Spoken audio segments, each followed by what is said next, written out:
The day before I recorded my first video about coronavirus on March the 18th, 2020, my Wikipedia entry was comprehensive, respectable, and even respectful. They mentioned the TV and radio series I'd made, the fact that I'd written columns for 5 national newspapers, the fact that I'd succeeded in changing government policy on benzodiazepine drugs, and so on and so forth. There were a couple of dozen generous quotes from newspaper reviews. I'd had a Wikipedia entry pretty well since their site started, though I'd frequently asked them to take it down because I think their way of working is quite absurd. Anyone with any agenda can edit a Wikipedia entry, except the individual concerned. In my experience, facts about living individuals are never checked properly. The day after I recorded that video, my Wikipedia entry was changed dramatically. I don't know what it looks like now because I never use Wikipedia anymore, but all the interesting stuff had been removed and replaced with some very dubious stuff, including the allegation that I'd been banned by an organisation called the Advertising Standards Authority, the ASA. Now, I don't know if it still exists, but the ASA was a private organisation, funded, I think, largely by big advertisers, which can't ban anyone from anything, though it does, I think, like to pretend it can. I remember the ASA had itself been reported to the Office of Fair Trading and had about as much power to ban anything as your local window cleaner. One of the main complaints in the new Wikipedia was that I'd been disciplined by the ASA for a claim about a food causing cancer. I remember this well. One of my books, Food for Thought, contained a section proving the link between meat and cancer. A representative of the meat trade made a complaint to the Advertising Standards Authority and they wrote to me. In reply, I sent them details of 26 scientific papers from reputable journals which proved my claim. The ASA wrote back to say that they did not look at scientific references. They then proceeded to find for the complainant and announce that they were banning me from whatever they thought they could ban me from. This was so laughable that I ignored it. I also ignored it when the Press Complaints Commission did exactly the same thing. There's a summary of the evidence I tried to submit to both organisations on my website, headed Meat Causes Cancer, the Proof. Wikipedia editors searching for ways to demonise me dug these decades-old judgments, presumably from page 738 of a search engine, and stuck them and similar nonsenses on my Wikipedia page. I've written about these absurdities several times, and I believe that Wikipedia knows that these claims are absurd, but to them they served a purpose, because what Wikipedia was doing was demonising or monstering me in an attempt to persuade users of the Wikipedia site that I was untrustworthy. This is by no means the first time this has happened to me. Indeed, it's happened scores of times over the years, and it is, I fear, the price anyone has to pay if they want to oppose dishonesty, corruption and deceit. Wikipedia was using a well-known technique called controlled opposition, or opposition research, or organised opposition. It's a military trick which has for years been used widely in politics. When members of one party want to demonise the opposition, you simply go through an individual's life history looking for events which can be criticised. The Wikipedia editors know that the individual concerned can't correct anything on a site which bears their name. The bottom line, of course, is that if you can't trust one Wikipedia site, then you can't trust any of them. I no longer use Wikipedia as a reference source. I'm not, by the way, the first person to realise that Wikipedia is suspect. There have been a number of accusations that intelligence officers are editing Wikipedia sites. It isn't just Wikipedia doing the monstering, of course. The Bangkok Post, a publication which I didn't even know existed, published an article about me, without bothering to get in touch, of course, which tried to demonise me by claiming that my arguments about AIDS were wrong.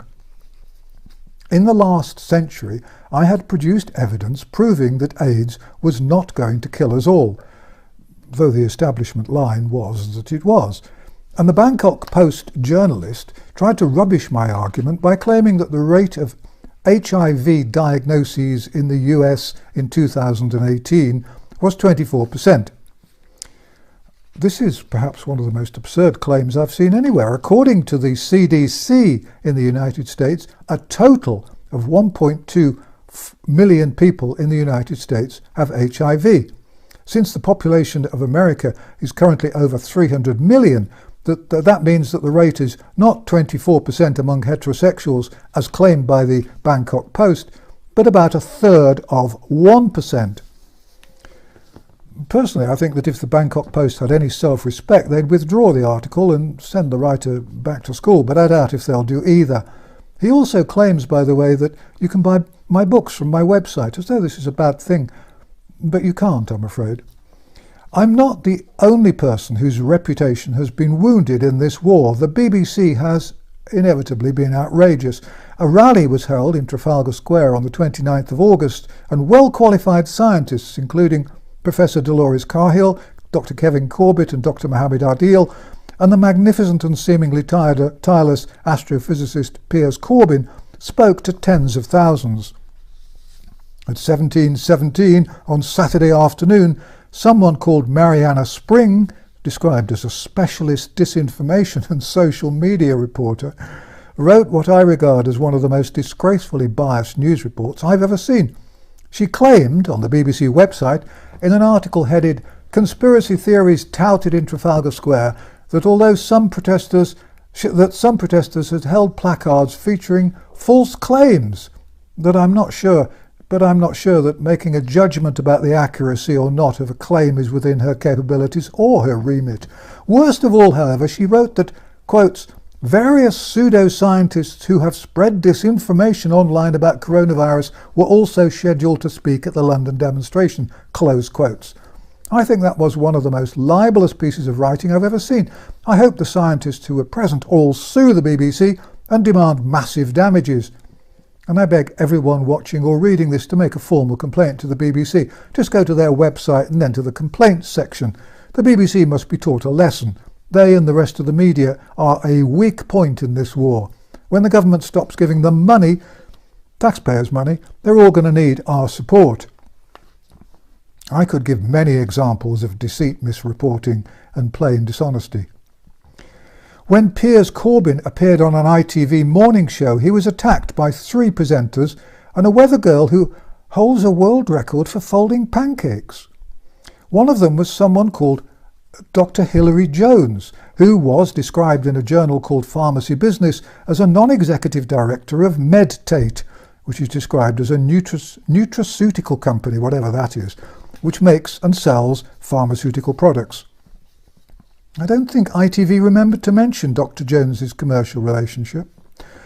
He's always struck me as one of those TV people whose main quality is nice hair. Piers Corbyn did brilliantly, but although he's a scientist, he's not a medical doctor. What a pity ITV didn't invite a physician to discuss the COVID-19 vaccine and so on with Dr Jones and Mr Morgan and the rest of the station's staff. This is my last video for YouTube. I refuse to collaborate with the collaborators. I refuse to suppress or distort what I know to be true simply to satisfy a platform which has no value, respectability or honour as far as I'm concerned. When a government suppresses the truth, then the end result is inevitably oppression and tyranny. It's the job of journalists to question everything politicians say. YouTube's policy appears to be to suppress all questioning and to deny scientific truths in the interest of protecting the lies and the myths. No one at YouTube has ever claimed to have found any specific inaccuracy or factual error of any kind in any of the videos they've removed and banned.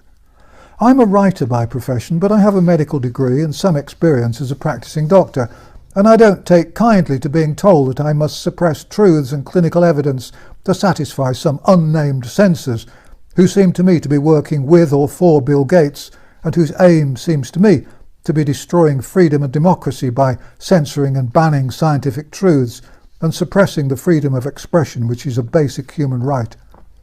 I can honestly say that I believe that all the information in all my videos is completely accurate. I have always used a script for these videos for 2 reasons: to make sure that I provide absolutely accurate facts, and so that we have a transcript which we can put onto the website. Since YouTube has taken down nearly 20 videos to date, this has proved useful. This video does not breach any of their guidelines. If they take this one down, they will, as far as I'm concerned, have proved themselves to be spiteful, vindictive and small-minded. We shall see. I could keep this channel alive if I were prepared to lie, but why on earth would I do that?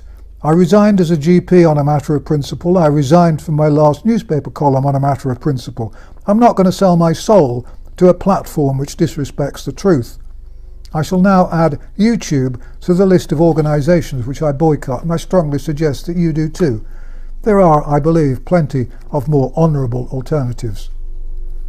I see no point in recording more videos for YouTube. They're taking them down for absolutely no good reason that I can see within hours of my putting them up. My videos take much time and effort to research, write and check, and it's frustrating and disappointing to see them being banned for what I think are political reasons. It's modern day book burning. YouTube is no longer a reputable site. Its commercially inspired intolerance is unacceptable. I described my views on freedom in an early video entitled "Coronavirus, Why Did YouTube Ban My Video?", which they took down and then put back up, perhaps because they felt embarrassed. I'm sad about this, and I suspect that the opposition, the fans of Bill Gates, the 21st century would-be slave owners, will regard this as a victory for them. They would be mistaken to think that. I've been fighting lies and injustices for well over half a century, and I'm not going away. I'm regrouping, looking for more favourable ground to continue the fight. For the time being, I'm moving over to my own website where nothing is ever censored. At the moment, we don't have the facility to put up videos, but we'll continue to put up new articles every Wednesday and Sunday, and at other times too. And we're going to put up more leaflets that can be printed out and distributed. My wife, who's always been in charge of research, editing and production, and reining me in when I seem about to get carried away, will choose the appropriate platform. We're both driven by the need to help those who can't help themselves, especially children, the old, the disabled and the mentally ill. But our new video site will be somewhere we can control.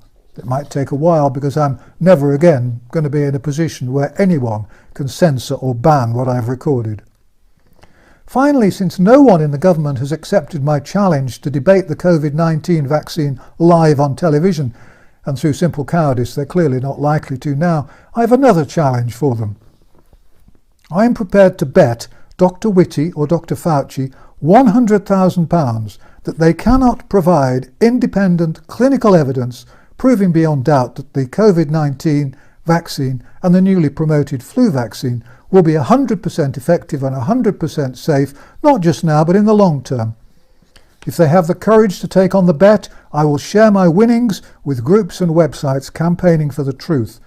If they won't take on the bet, then we will know that they believe that any new COVID-19 vaccine will not be 100% effective or 100% safe in the short and long term. Let's put a finish date of 31st of December 2020 for the bet. Thank you again for watching the videos. Thank you for sharing them on brand YouTube and BitChute and wherever else. Please share this one too, and thank you again for your support. I'm sorry I can't reply to messages, but we get many thousands a week, and I worked out the other day that if I replied to them all, I'd need 48-hour days and there'd be no time for anything else whatsoever, not even sleeping. So please forgive me. Distrust the government, avoid mass media, and fight the lies. Please remember that although you may sometimes feel that you're alone, you're not. More and more people are waking up, and we will win this war. And so, au revoir from an old man in a chair. I'll be back, but not on YouTube.